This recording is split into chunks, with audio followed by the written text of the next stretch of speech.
I'd grown up watching old movies with my dad, and I just loved, that sort of old Hollywood glamour. And I had this beautiful Armani dress, and I felt like an old screen kind of princess.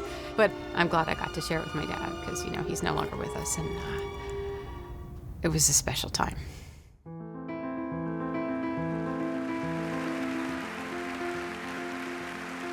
I don't think I was so nervous about whether I would win or not, because I had already said to myself, I don't think I'll win, but I'm just so happy to be here. And the Oscar is presented to... And then they called my name, and it was... Mira Sorvino in Mighty Aphrodite. I mean, it was crazy. It was like mind-blowing. And I felt like I didn't walk up the stairs. It was as though I floated up onto the stage.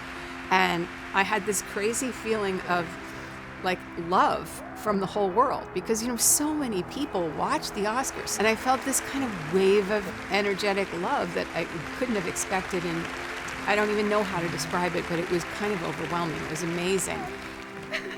Because my dad had done 200 films and he'd been in such important films, he had taught me from the time I was 8 years old.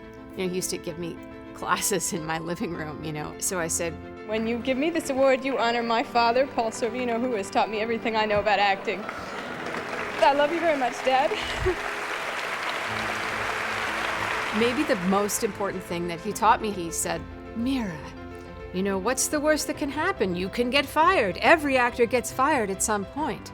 But what you must remember is, if you don't allow yourself the license to fail, you will never soar. It was this incredible handing of the torch back to Dad. It was a celebration of our love for each other. It was emblematic of the kind of relationship that we had.